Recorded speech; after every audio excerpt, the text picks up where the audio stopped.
Hi, hello, and welcome to Anamika Story 1.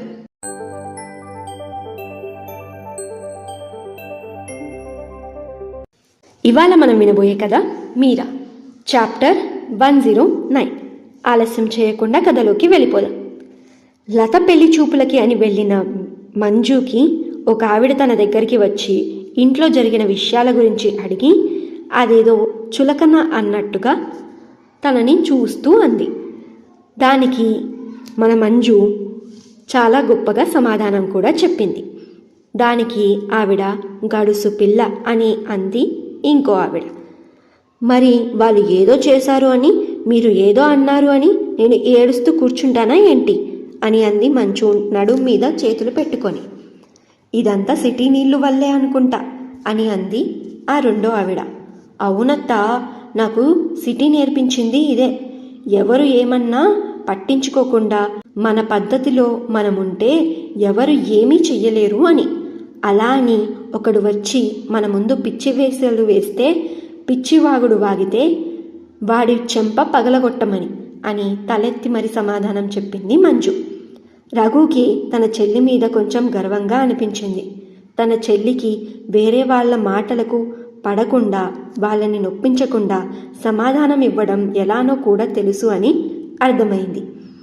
ఎంత సిటీకి వెళ్ళి చదువుకుంటే మాత్రం ఇలా ఉండొచ్చా నువ్వు అని అడిగింది మొదట ఆవిడ మంజు దగ్గరికి వచ్చి. నేనెలా ఉన్నా పిన్ని, నిన్ను ఏమన్నా వస్తే రావే పోవే అని ఏమన్నా అన్నానా? ఇప్పుడు కూడా నేను నిన్ను పిన్ని అనే పిలుస్తున్నాను కదా, అత్త అనే పిలుస్తున్నాను. నాకు మా అన్నయ్య నేర్పింది ఇదే, పెద్దవాళ్ళని గౌరవించాలి అని. నా చదువు కూడా నాకు నేర్పించింది ఇదే. కానీ సిటీ నాకు నేర్పించింది ఏంటంటే గౌరవించండి, అలాగే హద్దు మీరిన వారిని శిక్షించాలి అని అని అంది మంజు. బాగానే నేర్చుకొని వచ్చావమ్మాయి అని మూతి తిప్పుకుంటూ అంది ఆవిడ. మరి మా అన్నయ్య నా మీద నమ్మకంతో అంత దూరం పంపారు. ఏమీ నేర్చుకోకుండా వస్తే బాగుంటుందా చెప్పండి పిన్ని అని చివరి కౌంటర్ వేసి అక్కడి నుంచి లత దగ్గరికి వెళ్ళిపోయింది మంజు. మంజు మాటలు అన్నీ ఒక ఆవిడ పక్కనే నిలబడి వింటూనే ఉంది. మంజు మాటలు విని నవ్వుకొని ఉండాల్సిందనివే అని అనుకుంది. ఆవిడ తన పక్కనున్న ఆవిడతో, ఈ అమ్మాయి ఎవరండి అని మంజు వంక చూపించి అడిగింది. పెళ్లి కూతురు తాలూకు అనుకుంటా అని అంది ఆవిడ. అవునా, అయితే ఆగండి, పెళ్లి కూతురు తల్లిని అడుగుతా అని అటు ఇటు చూసి లత వాళ్ళ అమ్మ కనిపించగానే వదినా అని పిలిచింది. లత వాళ్ళ అమ్మ అక్కడికి వచ్చి నవ్వుతూ, చెప్పండి వదినా, ఏమైనా కావాలా అని అడిగింది. అయ్యో, నేను మీకన్నా చిన్నదాన్ని, అంత మర్యాదలు ఎందుకండి? అయినా ఇప్పుడు మనం బంధువులు అవ్వబోతున్నాం. మీ ఇంటి కూతురు మా ఇంటి కూతురు అవ్వబోతుంది అని అంది సుజాత. పిల్లని ఇస్తున్నాము కదా అని మర్యాదలు చేయకపోతే ఎలా అండి అని నవ్వుతూ సమాధానం ఇచ్చింది లత వాళ్ళ అమ్మ. అది సరే కానీ ఆ అమ్మాయి ఎవరండి అని నవ్వుకుంటూ అడిగింది సుజాత. ఎవరండి అని అడిగింది లత వాళ్ళ అమ్మ. అదే ఎరుపు రంగు ఓణిలో వేసుకుంది కదా తను అని మంజు వంక చూపించి అడిగింది సుజాత. తన పేరు మంజు, రఘు చెల్లెలు. సిటీకి వెళ్ళి చదువుకొని వచ్చింది. మా లత చిన్నప్పటి స్నేహితురాలు, కొంచెం చేదోడు సహాయంగా ఉంటుందని రమ్మంది అని చెప్పింది లత వాళ్ళ అమ్మ. సిటీకి వెళ్ళి చదువుకుందా? చూడ్డానికలా లేదే అని అంది సుజాత. తను సిటీలో చదువుకున్న మాటే కానీ ఇక్కడమ్మాయే కదండి. అక్కడికి వెళ్ళి చదువుకుంది అనే కానీ చాలా మంచి అమ్మాయి. వాళ్ళ అన్నయ్య అంటే తనకి ప్రాణం, పెద్దలంటే చాలా గౌరవం కూడా అని చెప్పింది లత వాళ్ళ అమ్మ. వాళ్ళ అమ్మ నాన్నలు ఎక్కడుంటారు అని అడిగింది సుజాత.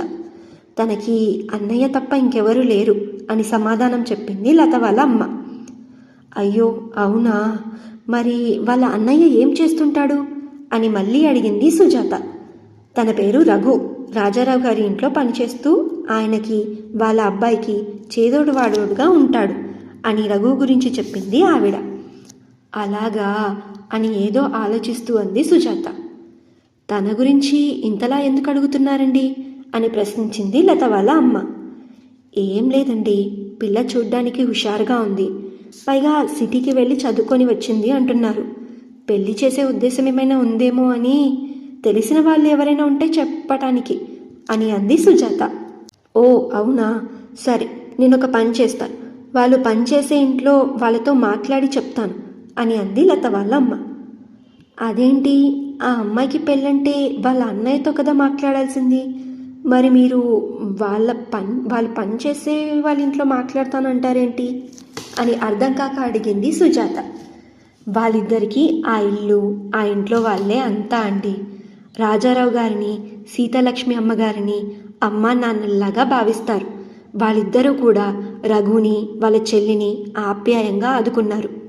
మంజు సిటీకి వెళ్ళి చదువుకోవడానికి రాజారావు గారే రఘుని ఒప్పించి తన చదువుకి సంబంధించినవన్నీ ఆయనే చూసుకున్నారు. వాళ్ళ కొడుకు చక్రి తన కాలేజ్ సీటు కోసం తనని సిటీకి తీసుకెళ్ళి అక్కడ అన్నీ తన కోసం చూసి తను చదువుకునేలా చేశాడు. అందుకే వాళ్ళతోనే మాట్లాడదాం. పైగా సూరమ్మత్త కూడా వచ్చింది. ఆవిడతో ఒక మాట చెప్పి నేను మీకు చెప్తాను అని రఘు గురించి, మంజు గురించి షార్ట్గా చెప్పింది లత వాళ్ళ అమ్మ. సూర్యకాంతం గారు ఇక్కడికి వచ్చారా అని ఆశ్చర్యంగా అడిగింది సుజాత. ఇంతకీ ఈ సుజాత ఎవరు? తను మంజు కోసం ఎలాంటి సంబంధం తెస్తుంది? తనకి సూర్యకాంతం గారు ఎలా తెలుసు? తెలుసుకుందాం నెక్స్ట్ అప్డేట్స్లో.